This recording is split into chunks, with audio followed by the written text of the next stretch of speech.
Aturan baru ini bakal bikin pensiunan PNS bahagia. Menteri Pendayagunaan Aparatur Negara dan Reformasi Birokrasi Menpan RB Cahyo Kumolo memastikan dana pensiun PNS akan diterapkan dengan jumlah iuran pasti atau purely funded. Terkait pemberian jaminan pensiun, pemerintah akan melakukan reformasi sistem pensiun berdasarkan iuran pasti, kata Cahyo beberapa waktu lalu. Sayangnya, skema ini belum bisa terrealisasi karena pandemi COVID-19 yang melanda sejak tahun lalu. Pemerintah fokus melakukan refocusing anggaran untuk kesehatan dan bantuan sosial atau bansos. Sebenarnya pada awal Januari 2020 sudah ada inisiatif mengadakan rapat di Kemenkeu yang undang Pak Mendagri dan kami juga untuk membahas detail, katanya.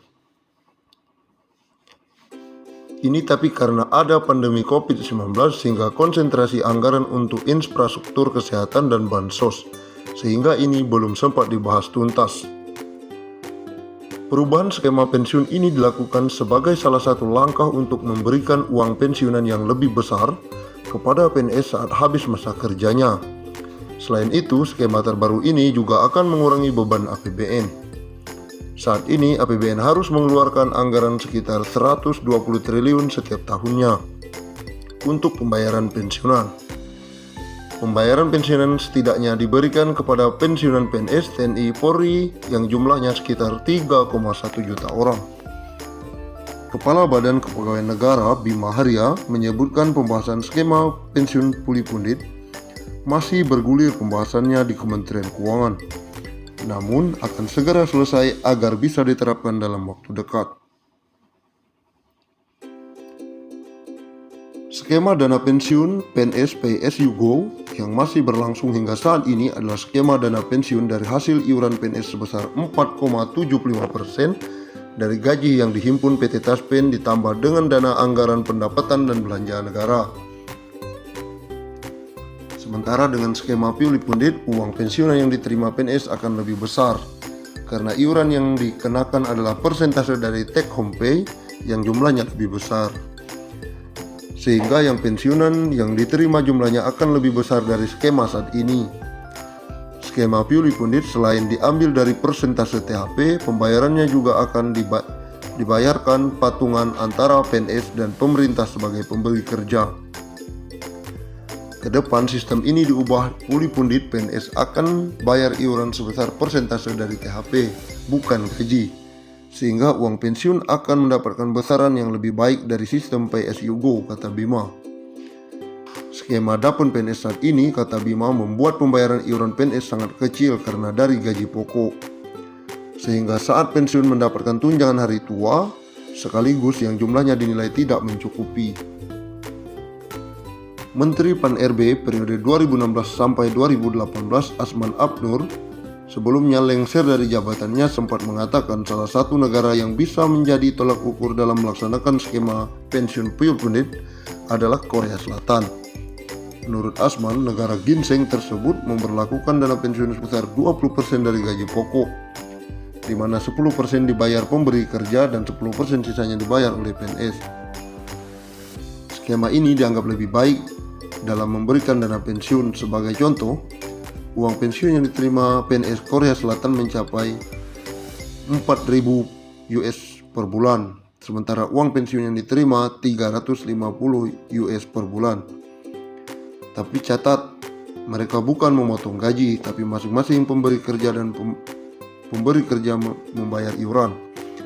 Akumulasi semua total yang dicadangkan akan dikembalikan saat pensiun, ujarnya mengutip dari CNBC Indonesia.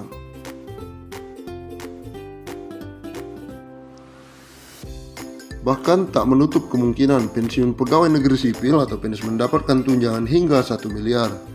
Berbicara saat penandatanganan komitmen pembangunan mall pelayanan publik, Cahyo mengaku berbicara dengan PT Taspen apakah mungkin pensiunan PNS mendapatkan tunjangan hingga 1 miliar.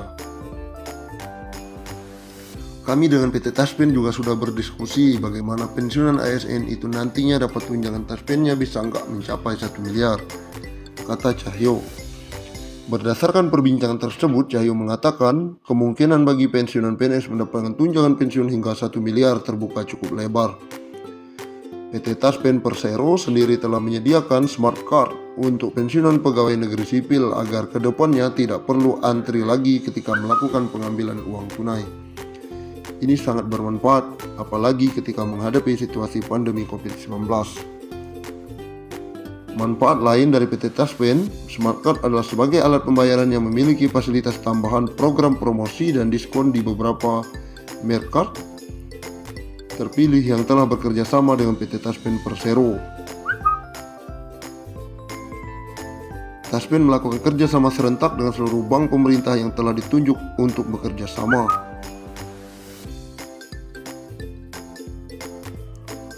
Seluruh insan aparatur sipil negara atau ASN, TNI maupun Polri dan pensiunan mendapatkan kabar bahagia. Pemerintah memastikan akan memberikan insentif tambahan. Insentif yang dimaksud adalah pencairan tunjangan hari raya atau THR yang akan disalurkan sejak H-10 sebelum perayaan Hari Raya Idul Fitri. Bukan hanya itu, mereka juga akan diberikan gaji ke-13 sebelum tahun ajaran baru. Menteri Keuangan Sri Mulyani Indrawati dalam konferensi pers secara virtual memastikan pemerintah telah menyiapkan alokasi anggaran. Besarannya bahkan mencapai 30,8 triliun. Untuk ASN, TNI, Polri, DIPA-nya 7 triliun. Untuk ASN daerah dan P3K dialokasikan sebesar 14,8 triliun. Dan untuk para pensiunan dialokasikan anggaran THR sebesar 9 triliun, kata Sri Mulyani akhir pekan lalu.